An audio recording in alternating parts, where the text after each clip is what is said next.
Avant de commencer ma prédication de ce matin, je voudrais d'abord vous donner les salutations des enfants du Burundi qui, en ce moment, sont en train de fêter Noël. Ils ont envoyé des photos que je n'ai pas encore regardées. Je les ai passées à Ken, même les chants qu'ils sont en train de chanter maintenant même, parce qu'ils sont à l'église maintenant. Je les ai passés à... Vous savez, la technologie, pour le moment, c'est simple.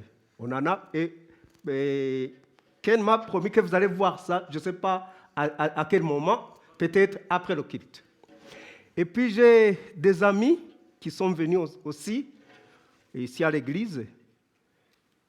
Je l'ai dit dimanche passé, qui sont aussi contents de vous, de ce que vous faites pour les enfants du Burundi. Parce que s'ils sont réunis aujourd'hui, c'est grâce à vos dons.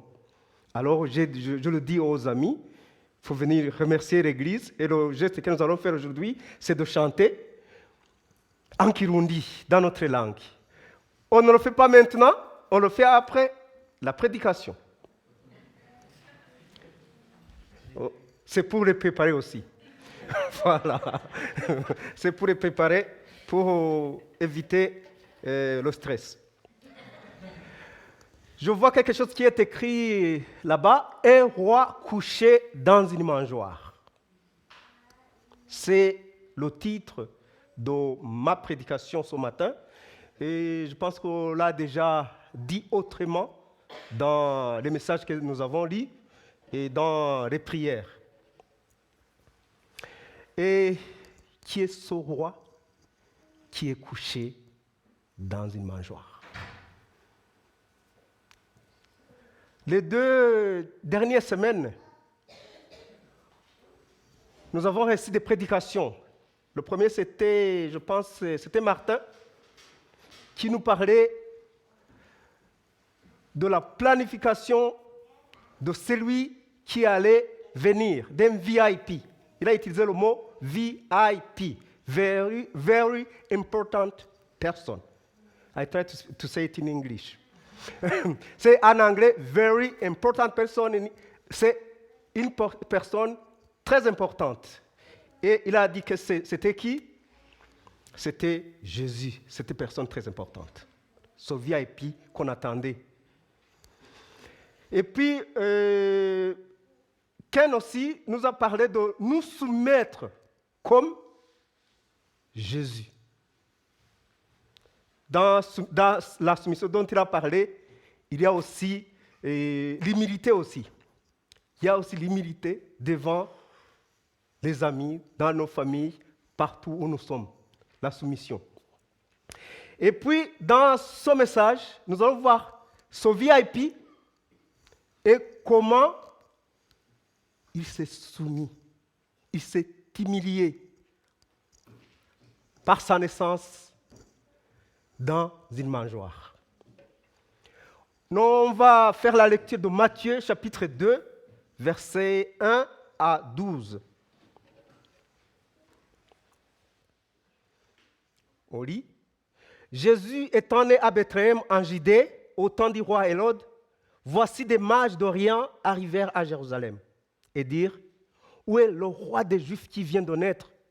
Car nous avons vu son étoile en Orient et nous sommes venus pour l'adorer. Le roi Hérode, ayant appris cela, fit troubler et tout Jérusalem avec lui. Il assembla tous les principaux sacrificateurs et les scribes du peuple et il s'informa auprès d'eux où il devait naître le Christ.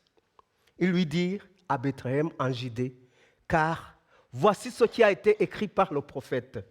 Et toi, Bethléem, terre de Juda, tu n'es certes pas la moindre entre les principales villes de Juda, car de toi sortira un chef qui paîtra Israël, mon peuple. Alors, Hérode fit appeler en secret les mages et s'enquit soigneusement auprès d'eux depuis combien de temps l'étoile brillait. Puis il les envoya à Bethléem en disant, allez et prenez des informations exactes sur le petit enfant. Quand vous l'aurez trouvé, faites-les-moi savoir, afin que j'aille aussi moi-même l'adorer. Après avoir entendu le roi ils partirent. Et voici l'étoile qu'ils avaient vue en Orient marcher devant eux, jusqu'à ce qu'étant arrivés au-dessus du lieu où était le petit enfant, il s'arrêta. Quand ils aperçurent l'étoile, ils furent saisis d'une très grande joie. Ils entrèrent dans la maison, virent le petit enfant avec Marie. Ici, ils disent, ils entraient dans la maison. On va y revenir. Sa mère se prosternèrent et l'adorèrent. Ils ouvrirent ensuite leur trésor et lui offrirent en présent de l'or, de l'encens et de la myrrhe. Puis, divinement avertis en songe de ne pas retourner vers Hérode, ils regagnèrent leur pays par un autre chemin. Dans tout l'Ancien Testament, on peut remarquer qu'on attendait un roi. C'est cela qu'on appelle l'attente messianique. On peut le voir dans différents livres de la Bible. Dans Lévitique, on ne va pas projeter ça. Lévitique 4, il était désigné comme un prêtre. Et le prêtre représentait celui qui pardonne les péchés. Dans les livres historiques, il est représenté comme un noin, celui qui a reçu l'onction. C'est ce qui a été traduit par le Messie. Et ce titre est conféré aussi au titre de roi. Dans les psaumes, on le trouve plusieurs fois. Et il fait référence aussi au roi. Cette personne qu'on attendait, c'est un roi. Les psaumes parlent d'un roi juste qui régnera selon la volonté de Dieu et qui apportera la justice et la paix. Ces mages qui sont venus de l'étranger, on dit qu'ils sont venus de l'Orient, ont eu la chance d'avoir une apparition des anges qui leur disent « Suivez cette étoile ». On dit que ce sont des astronomes. Ce sont des astronomes qui ont des connaissances dans l'astrologie, dans les astres. Alors ils ont suivi l'étoile. Je dis, je ne sais pas si on a ces gens qui peuvent suivre l'étoile jusque-là chez Geoffrey au Burundi. Je ne sais pas. Je ne sais pas s'il y en a. Mais avec le GPS, on a d'autres. On sait comment on le fait actuellement. Peut-être avec le GPS, on peut aller chez moi là, au Burundi à 10 000 km. Alors, ils l'ont fait, ces gens. Le prophète Jérémie, je dis que c'est dans l'Ancien Testament où on attendait ce roi. Jérémie 23, verset 5, qu'est-ce qu'on dit? Je pense qu'on va projeter ça.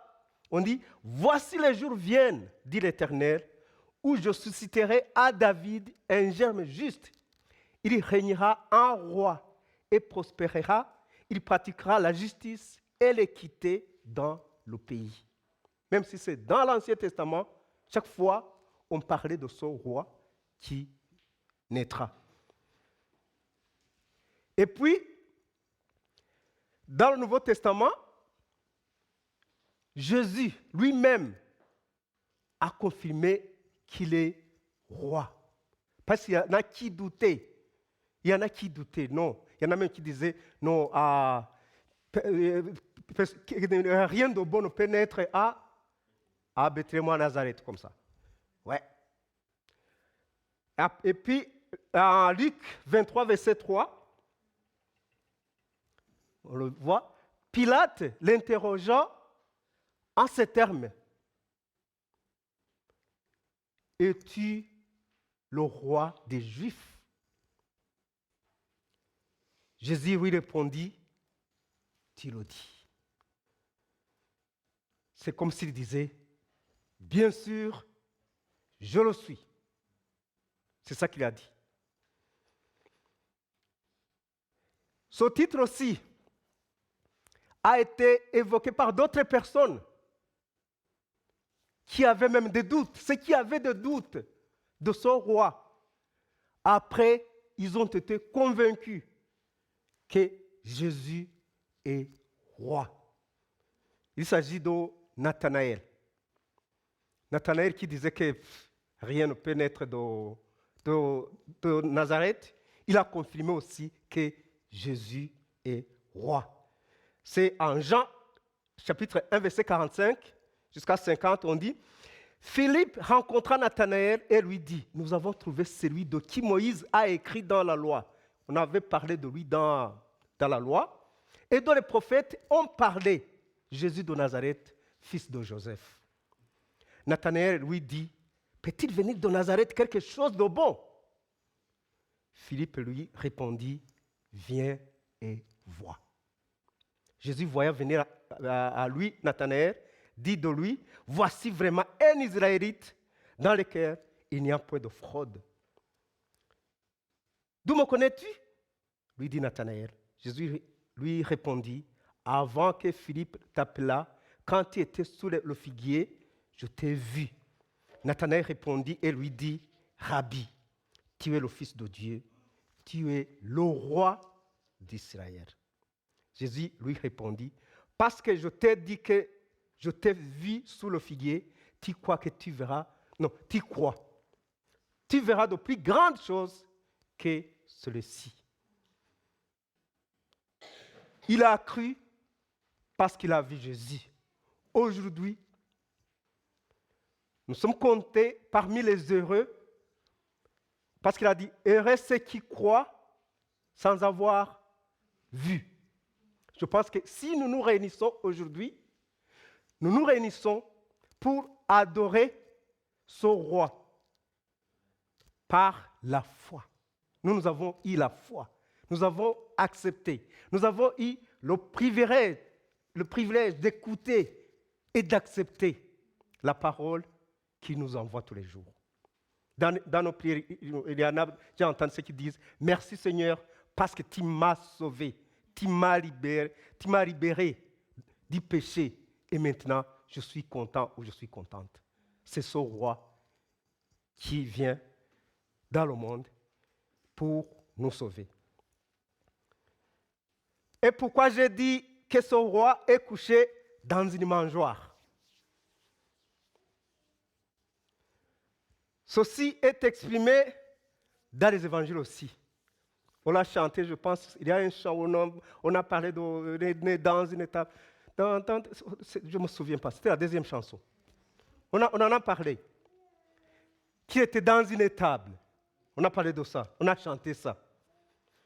En Luc 2, versets 8 à 14, on dit, il y avait dans cette même contrée des bergers qui passaient dans les champs, levés de la nuit pour garder leurs troupeaux. Et voici un ange du Seigneur leur apparut, et la gloire du Seigneur resplendit autour d'eux. Ils furent saisis d'une grande frayeur. Mais l'ange leur dit, ne craignez point, car je vous annonce une bonne nouvelle, qui sera pour tout le peuple le sujet d'une grande joie. C'est qu'aujourd'hui, dans la ville de David, il vous est né un sauveur, qui est le Christ, le Seigneur. Et voici à quel signe vous le reconnaîtrez.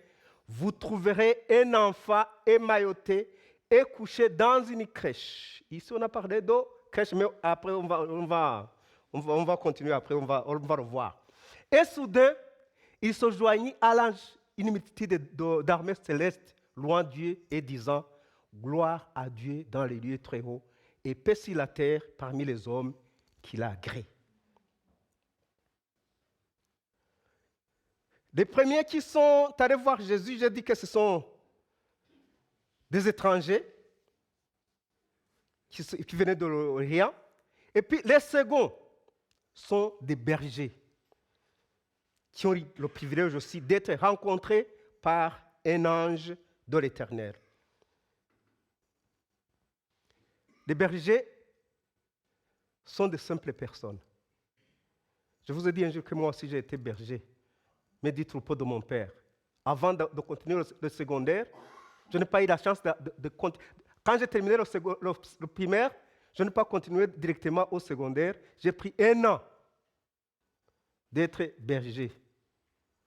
Mon père m'a dit, nous payons quelqu'un pour le troupeau, mais mon fils, j'attends que tu ailles au secondaire après une année. Mais en attendant, tu peux garder le troupeau.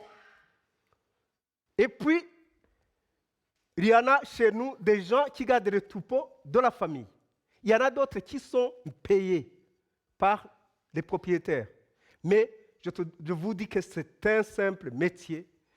Il ne touche presque rien. C'est presque rien. Mais c'est à ces gens-là, ces petits, que l'ange a apparu. Aux petites gens, aux gens qu'on ne respectait pas dans la société. Mais il est allé là pour leur dire que le roi est né. L'ange du Seigneur, c'était au verset 10 que nous venons de lire, mais l'ange leur dit, ne craignez point, car je vous annonce une bonne nouvelle, qui sera pour tout le peuple le sujet d'une grande joie. C'est aujourd'hui, dans la ville de David, il vous est né un sauveur, qui est le Christ, le Seigneur. Que signifient ces mots? Il a dit, il est né un sauveur. Je pense qu'on a projeté ça, un sauveur. Dans Matthieu, chapitre 1, verset 21, on parle d'un sauveur. Il enfanta un fils, c'est ça? Et il lui donnera le nom de Jésus. C'est lui qui sauvera son peuple de ses péchés. C'est un sauveur.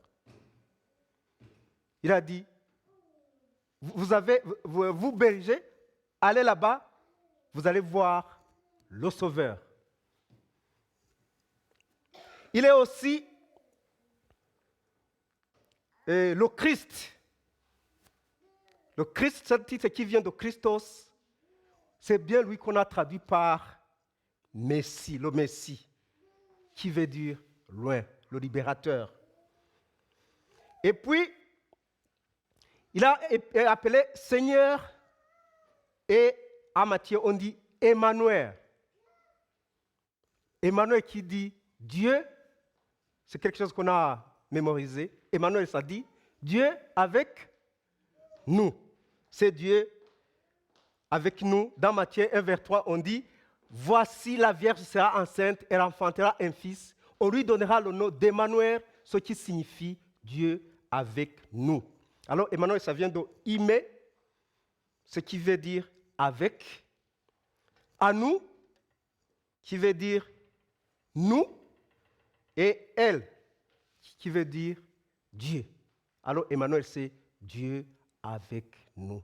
C'est ça que l'ange disait au berger, que Dieu est avec nous. Il y a un verset biblique que j'aime, ça dit, voici, je frappe à la porte. Si quelqu'un ouvre,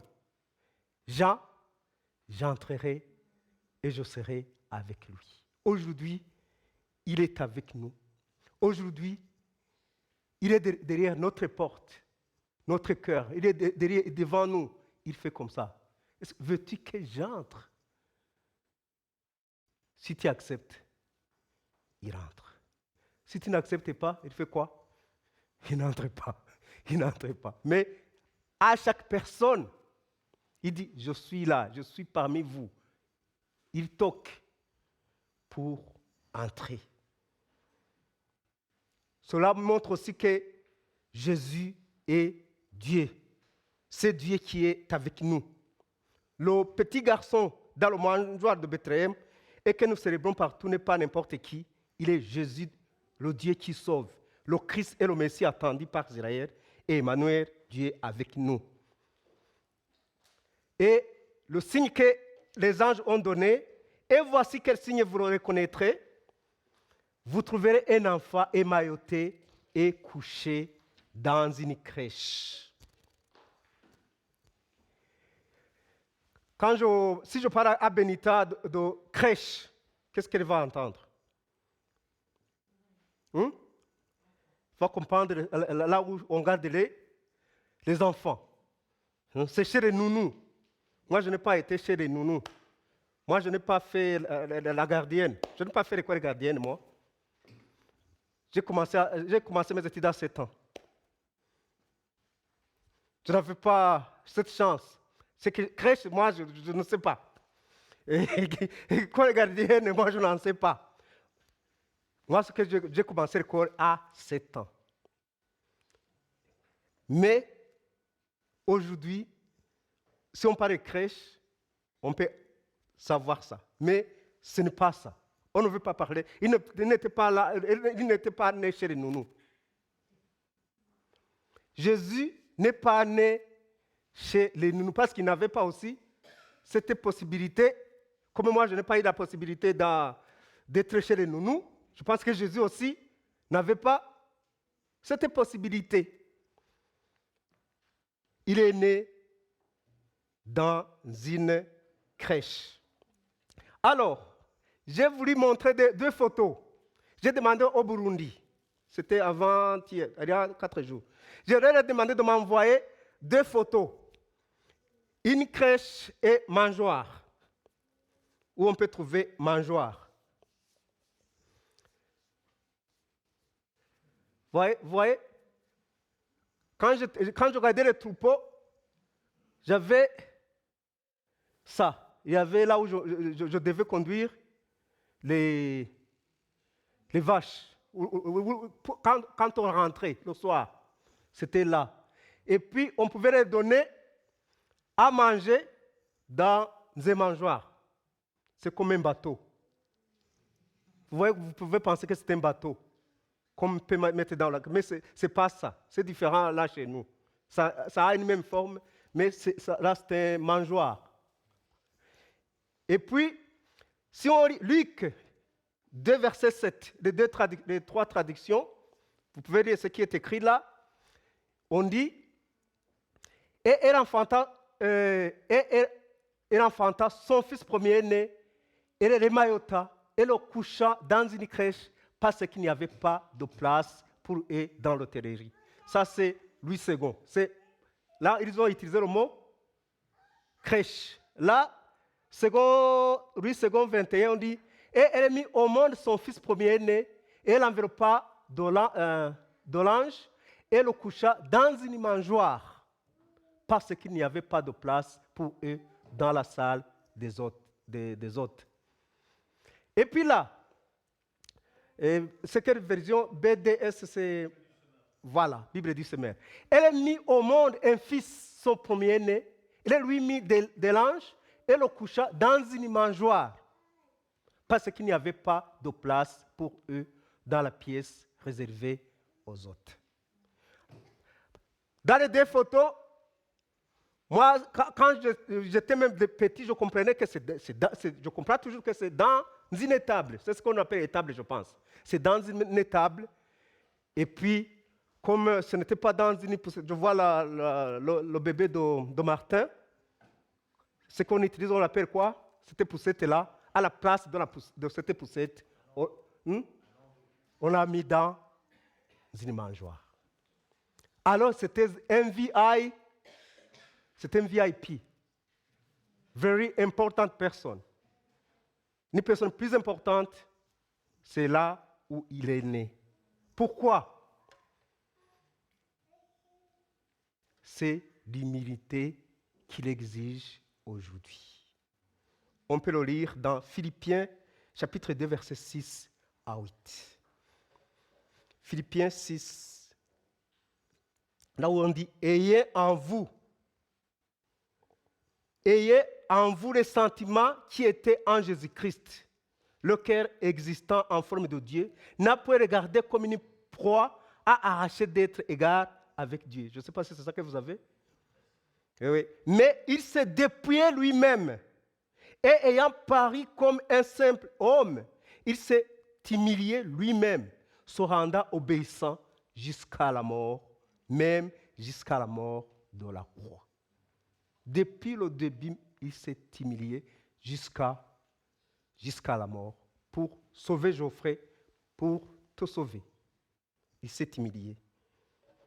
Pour la naissance d'autres enfants, c'était de la joie, mais chez lui, c'était la galère. Cela montre que le Seigneur est né dans la pauvreté. Mais la pauvreté, être pauvre ne signifie pas qu'on ne peut pas recevoir le Seigneur. Avoir des problèmes ne signifie pas qu'on ne peut pas recevoir le Seigneur. Il nous connaît tous. Il connaît tout le monde. Il accepte tout le monde. Il y a une hommélie qui a été faite par un prêtre de l'orthodoxe, Saint Jean Chrysostome. Et comme au Burundi, nous avons l'habitude, le dimanche avant Noël, nous utilisons les enfants pour prêcher, comme on est tenté de le faire maintenant aujourd'hui.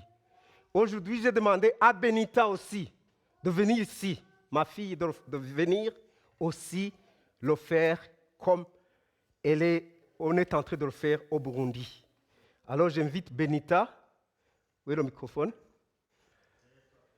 OK.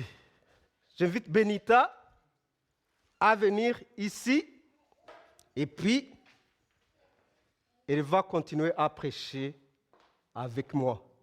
Et après Benita, c'est bon? Et après Benita, j'invite aussi le pasteur Ken de venir prêcher. Moi, je termine. Et puis après le pasteur Ken, je vais inviter le groupe de venir ici chanter en Kirundi. On commence par Benita qui va continuer ce que j'ai commencé. Et puis après Benita, ça sera Ken qui va prier.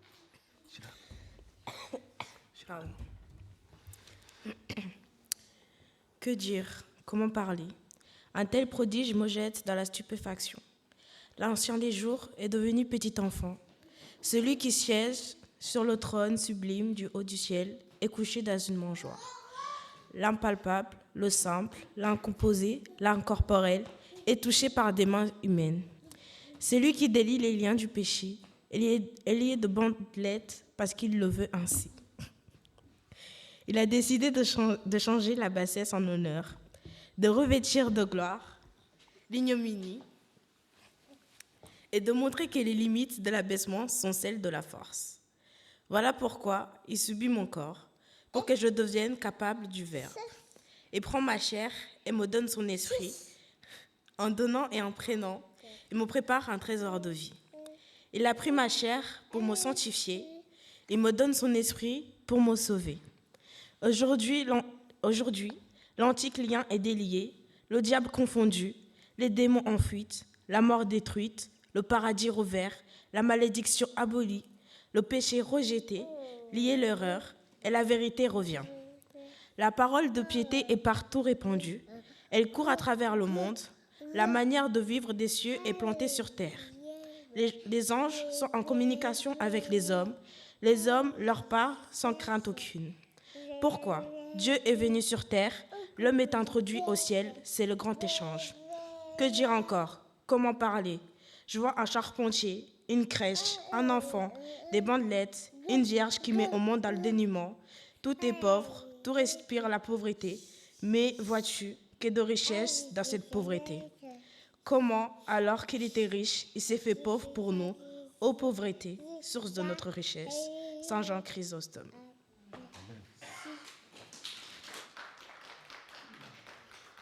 Et tu en as voulu aussi participer, comme il est dans l'école de dimanche, c'est pourquoi on ne l'a pas empêché. Je demande à Ken de venir prier et après, notre groupe va chanter.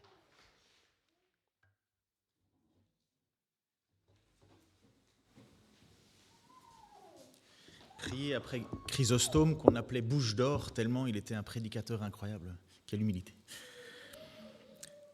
Seigneur, oui, merci. Merci parce que, encore cette année, nous pouvons fêter ta naissance, Seigneur. Parce que tu n'as pas encore prévu ton retour. Nous savons que tu reviendras un jour. Nous savons que ce jour-là sera le jour du jugement. Tu ne viendras plus pour pardonner, mais pour faire le tri. Seigneur, en venant, comme l'a dit Geoffrey, toi, grand roi, venu si humblement au milieu de nous, tu nous tends encore la main. Cette main, Seigneur, c'est une main bien humble et pourtant d'une puissance incroyable. Tout a été créé par toi, pour toi, en toi. D'une parole, Seigneur, tu peux donner la vie, d'une parole, tu peux donner la mort. Et Seigneur, cette parole, tu l'as donnée afin qu'on la lise, qu'elle touche, Seigneur, nos vies, nos cœurs, qu'elle nous reconnaisse comme pécheurs devant toi, ayant besoin de ta grâce. Je te remercie, Seigneur, pour ce temps encore que nous avons, ce temps que tu nous laisses. Comme tu le dis par l'apôtre Pierre, tu es patient, tu ne veux qu'aucun se perde. Et je te prie, Seigneur, pour que tous ceux qui entendront encore ce message puissent, Seigneur, l'accepter avec humilité, grâce et joie. Merci pour ce petit enfant aussi, Seigneur, qui a cette joie.